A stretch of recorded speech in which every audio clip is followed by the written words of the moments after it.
Hey, good afternoon, everybody. It's KB5 MIQ Big Boy. Still trying to get cameras situated and stuff here. I got a couple of subjects we're going to talk about this evening. Uh, Logbook of the World. I got it set up. I want to give a shout out to a couple of people who helped me here with this. Um, Suburban DXing, Scott, Whiskey X-Ray Zero Victor, and Vern, KB5SIX. Both helped me out here. Scott, several emails back and forth helping me get it set up.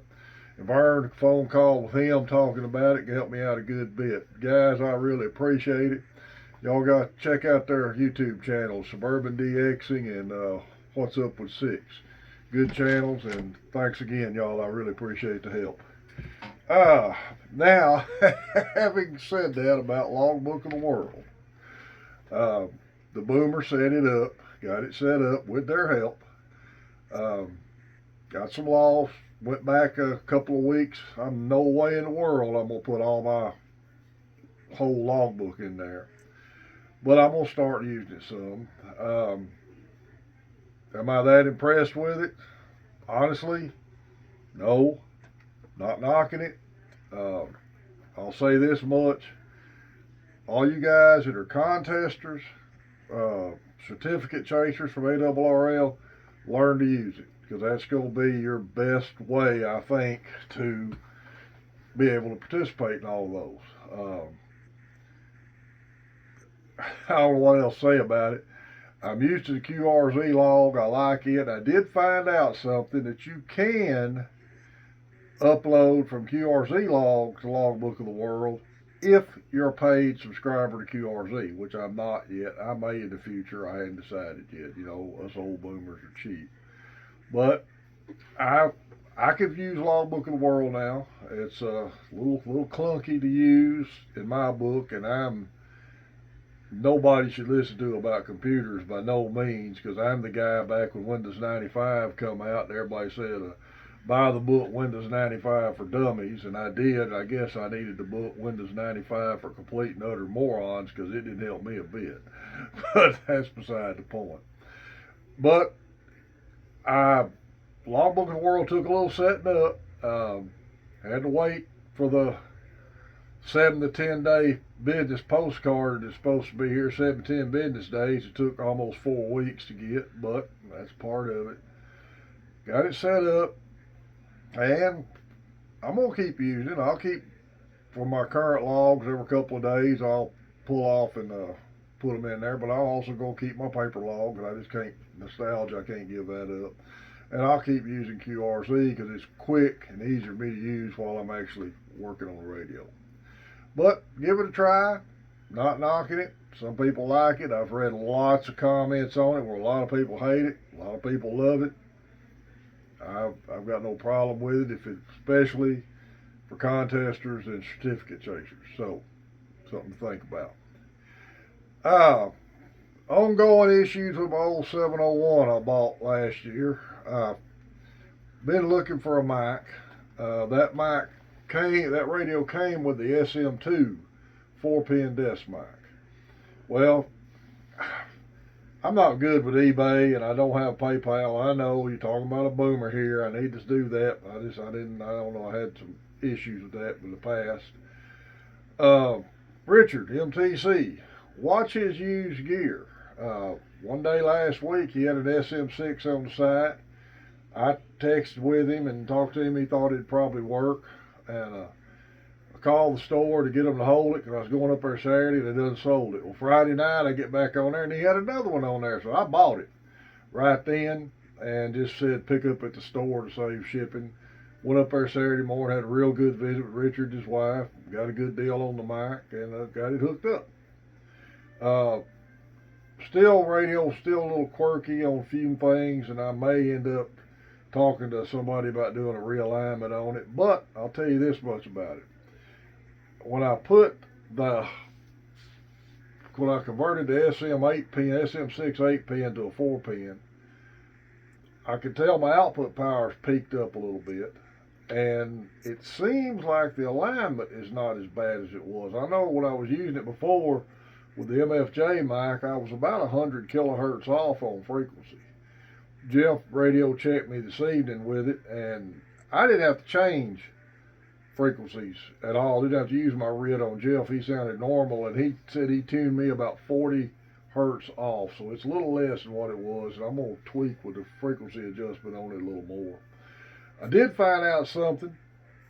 Well, I put a post on QRZ last night because I was having trouble getting it to work, and come to find out I had dyslexic read the pin numbers wrong, and I had a guy comment back, and he says, and I don't know for sure how, he seemed right, he had some pretty good stuff to back it up, that I really should find an SM2 mic for that, because he claims the amplifier in the SM2 mic was bigger output amplifier than the SM6.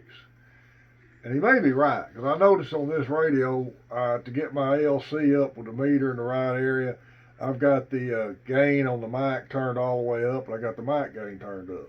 But I made a couple of DX QSOs with it today, and radio checked it with Jeff, so I'm pleased with it just like it is. And like I said, you're looking for used gear, always check Richard out with MTC. Not knocking MFJ mic. This is the MFJ mic I use with it. I've used it with my 897. That's a good mic. It was a good mic on that 897. The thing with, a lot of people hate MFJ, a lot of people don't. I don't have a problem with her stuff. The only thing I ever had an issue with was power supply, and you can go back to my old videos and see talking about that. The thing with that mic, to me, it's kind of like the Uncle Mike's holster for handguns. You know, them ballistic nylon holsters, if one holster will fit everything halfway, but anything exactly right. It's kind of the way that mic is. It does a decent job, but it just wasn't the right mic for that old radio. So, and Icoms require electric condenser mic anyway. So anyway, I'm pretty happy with it. And again, messing with old gear, that's just part of the stuff you run into. Got a couple of social media issues we're going to cover right quick, and then going to wrap this up for the week. This guy sums it up, and this was, it's like he's taking this out of me and the WD5HKV's playbook. To all the folks out there thinking they need towers, amps, and a winning lottery ticket to make this hobby worthwhile, he's used a second-hand Icom 739, some rope, speaker wire from another project, salvaged PVC pipe, RG8 off Marketplace for little or nothing, antenna tuner, and he started off with power using batteries, and now he's actually got a plug-in unit. He said, I'm into the hobby for less than $500 over 10 years, and he working DX with a wire antenna. That sums it up right there. Anything you do over that is great, but don't let it keep you from getting into the hobby, because you can get into this hobby less expensive. Okay, here's one I've talked about in the past. Here's a guy, I'm a new ham and love CB radio in the old days, 60s, 70s. When I retired, I thought getting a ham would be fun, so I quickly went from tech to general to extra, and I joined a local ham club. The problem is I'm not enjoying the hobby. Many problems are causing this. I'm very mic shy. My wife isn't interested in hobbies. She's not into club activities. And lives in an HOA on a fixed budget, so antennas are limited and things like that. All I can tell you is this: in that type of situation, just listen and take your time and ease into the hobby. Don't be mic shy. The guy said he was an extra class, so he can operate anywhere he wants to. And if you're worried about making contacts or saying the wrong thing, go to the POTA website, look up POTA spots. It'll give you the frequencies and the call sign. Tune in and answer a POTA CQ. They'll be glad to help you get on the air easy enough. It's a good way to get on the air, and it's a good way to know if your signal's getting out and if you're actually able to talk to somebody. sometimes trying to bust a DX pile up for somebody that's either mic shy or a little new to working DX, you may not understand everything that's going on. You've got to kind of get yourself in the mindset of the guy you're trying to talk to. Like I've said in the past, trying to work a DX station in a pile up, you need to listen at least 10 minutes as a rule if there's a pile up on him. But by listening, you can kind of tell who he's taking. And I've heard some of them that'll take the first person they hear, or they take the loudest guy they hear, but a whole lot of them will take the last guy they hear. So sometimes hesitating a minute before you throw your call out helps. But you can get over that mic shy real easy. Just get on the radio. And if you make a mistake, don't worry about it. And if one of the ham radio experts decide to give you a chewing out on the air, spin that knob, go someplace else. Guys, that's about all I can come up with this week. I appreciate it. We hit, depending on what day I look at YouTube, I'm at 775 or 774, and we're getting close to that 800 subscriber giveaway. I appreciate everybody subscribing and the great comments we're getting. I can count on one hand since I've been doing this channel negative comments I've got, and I really, really appreciate that. Y'all remember Main Trading Company in Paris, Texas.